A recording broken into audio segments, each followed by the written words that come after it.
Okay, we're going to turn on the NotionINK Atom. Like I said, we only did get the the Wi-Fi version, and I did not get the Pixel QI. If you do know about the device, this comes in a Pixel QI, which is a display that you can read in sunlight. It kind of goes to a black and white type of display that makes it better for reading. I myself am not one for reading on tablet devices, but for those that are interested, it's definitely a feature that's nice, and I'm sure that's something we'll see in more tablets, having that kind of display that can be read in sunlight. But I did not get it on this one. It is more expensive. Just a breakdown of the prices: $375.33 for the Wi-Fi only tablet. They only come in 8 GB at the moment, like I said. $425.33 for the 3G Wi-Fi, the 3G non-pixel QI. And then the 2 pixel QI are $499.95 for the Wi-Fi and $549.99 for the 3G version. Right now, there's really no open availability. It's still kind of a pre-order type system. They run a pre-order every other month, it seems, and you get your tablet about a month or two after that. Still not in stores, still not open availability, just to go on Amazon or Tiger Direct to buy one, so you still have to kind of wait, and you're at the whim of NotionINK on that as far as that goes. This is your lock screen when you open the device, kind of typical Android, and you slide the device up and you have their Eden UI system. I cannot for the life of me get the time to report in the non-24 hour type of time. It just ignores me, which is kind of similar to a lot of features of this tablet. I do like the Eden UI in some sense, but it is very buggy, I feel, in the end. First of all, it never seems to save the panels that I have open, so that's kind of an annoyance. But what you can do is you open the individual panels, and that kind of gives you, kind of a more tablet-specific design. And that's what they were going for with having the Eden UI, was to make it more tablet-friendly for Android. Because when they first were developing this Eden UI, Android did not have a tablet-specific platform. And if the NotionINK Atom would have released back sometime mid-last year, well before Honeycomb existed, it probably would have done very well, because I do think it has promise. However, still even to this day, there's lots of bugs. They do seem to release updates every few weeks to try to fix issues, but some of them are just, I don't know. One of my biggest issues with the device is responsiveness of the screen. Lots of times nothing happens. I don't know if it's a bad capacitive screen or the Eden UI or what's going on, but not happy in most times with that, what's going on with that. One of the things about to get kind of to the system is you have this little ribbon you press here, and you have your choice of applications, and you can also add stuff kind of to the panels that you see here by holding it up. Let's find something. Sniffer. Take Sniffer, press on it, and then you can bring it over to the panel system, and then you kind of see it's in the panels there, and you kind of move back and forth between the panels. Not always very fluid, like I said, so that's kind of some of the things you get here. You notice I have email panel up. That kind of works like that. One thing I will say, people always do ask, does Angry Birds work on it? And Angry Birds does work. However, as if you didn't know, this does not ship with the Android market on it. So there's no apps really on the system itself. You have to sideload them if you want to add apps to the system. You have to do that from the SD card, connecting it to your computer, along those lines. But Angry Birds does work for those who always question that. So, but as I was saying, there's no Android market now. They do have their own Genesis market that is supposed to be coming. It's kind of not heard about it in a while, so I'm not sure what's happening with that.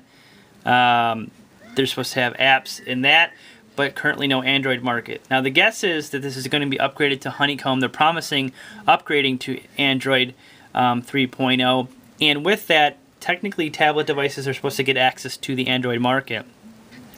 So maybe that's why we've not really heard of Genesis, because they're promising very shortly actually to have the update for the update for this, so to the Android 3.0 honeycomb device. So with that, but at the moment there's no app. So when you get the device out of the box, it kind of feels a little empty because besides the few of the Eden UI specific apps, there's not a whole lot on the device.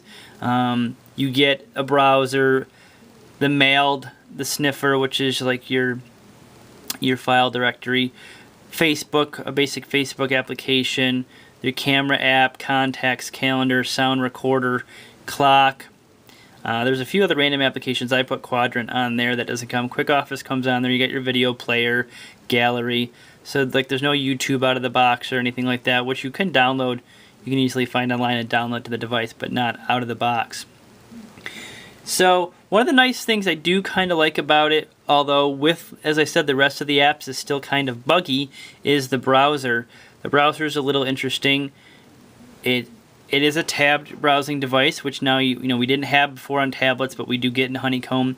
But this one does allow us to have kind of a tabbed device, and it works differently. Instead of being up here, it's over right here, and that's where your different tabs will load.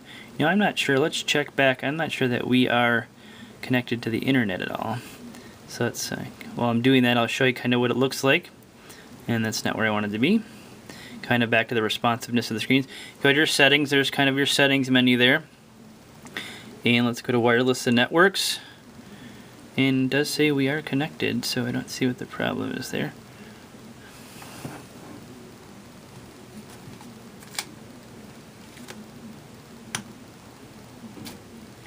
So let's try that again then.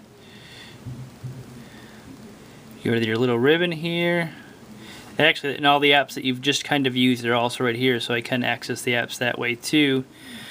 And it kind of goes here, but seems to not be getting a great Wi-Fi reception.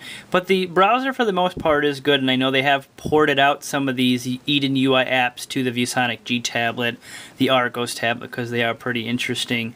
They do read pretty nice, and those tablets also don't have Honeycomb yet. And so they have kind of ported out those, those apps to run in here.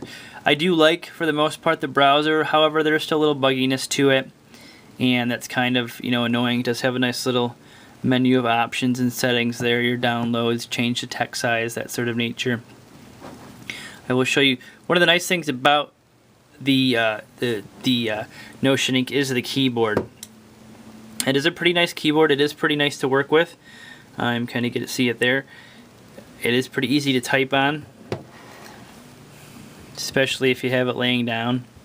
So that's one thing I do kind of like about the keyboard on here. Would I say it's better than the one on the Honeycomb on Android 3.0? I'm not sure yet. Only been using them both for about a week or so, so I can't totally be sure on that. But so it seems to not have any Wi-Fi working at the moment, so I can't show you really a whole much on that. But it works pretty well. Works just as good as normal Android browser. However, this does not ship with Flash. However, it does support Flash, so you can download Adobe Flash onto the device and install it, and it does work. And I will recommend you can go to the viewsonic.com/gtablet, and they have a favorite section, and in there is a access to downloading right from the device, right from the NotionINK Atom. You can download the Flash player that will work on the Tegra 2 processor, because that's been some concern also. One of the flashes out there did not work well on Tegra 2.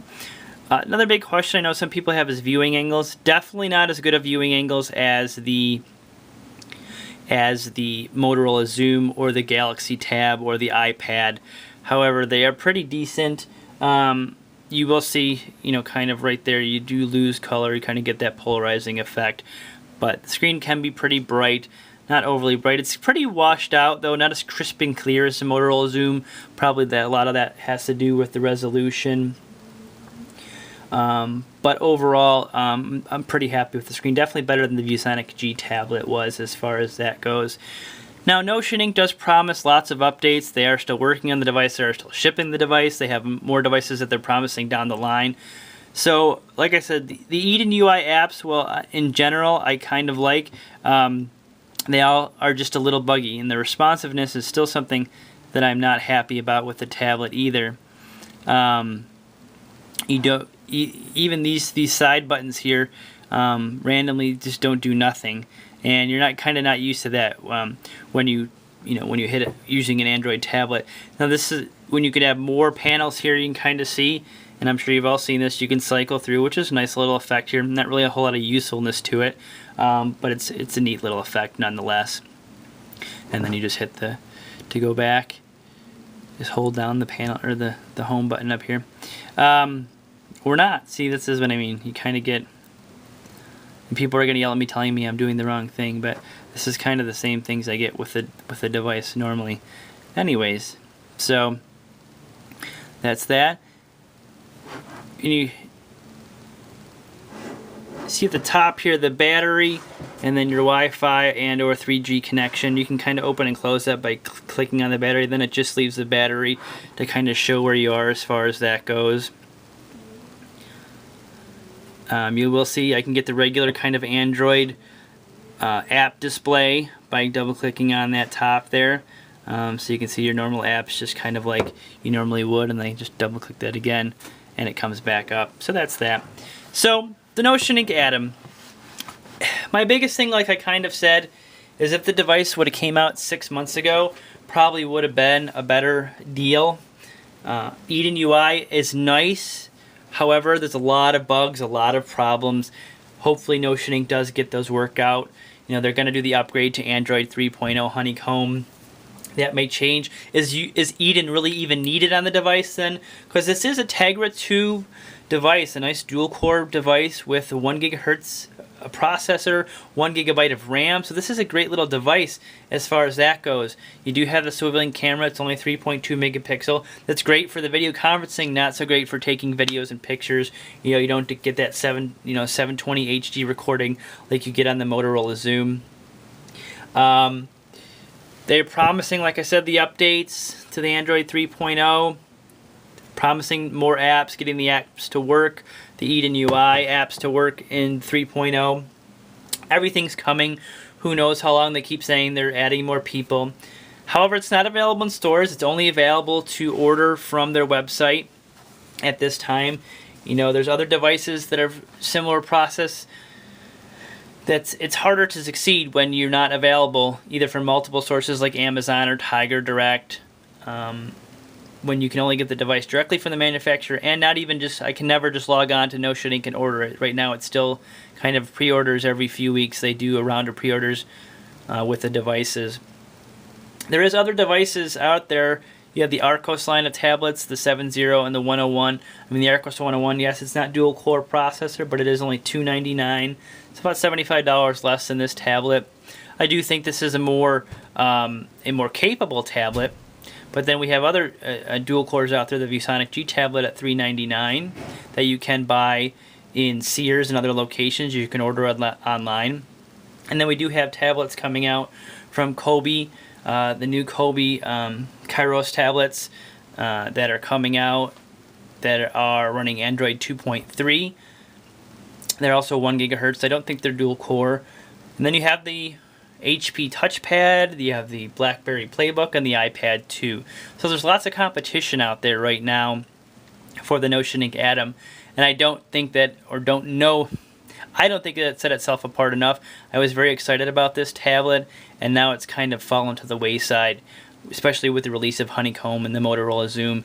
And we're getting more Honeycomb tablets coming out, the Samsung Galaxy 10.1, the LG G Slate. You know, we have more of these tablets coming out that are running Honeycomb, which is going to get the lion's share focus from developers. They're going to start developing for Honeycomb and tablet specific. So I don't know if I think maybe at this point the NotionINK Atom has kind of fallen to the wayside. It is still an interesting device. It's still a great price right now, even for $375 roughly for the Wi-Fi version of this tablet. You can get a 3G one for $425, so that's nice. But I don't know. It's really up to you if you want an Android 2.2 tablet running Eden UI, or even when they do upgrade it, probably the next month or two, to Honeycomb if you feel it's necessary. My biggest problem really is just the build quality, the lack of responsiveness from the touchscreen. So There we go. That's been our look at the NotionINK Atom. I'm sure most people think that I rambled on too long, but I like to give my thoughts and opinions on the devices. So this is the NotionINK Atom, Android 2.2 tablet. Like I said, dual core Tegra 2 processor in there. So not a slouch by no means, but there's a lot of setbacks. So once again, Chris Garcia with mytabletlife.com. Visit mytabletlife.com for the latest in tablet news and reviews.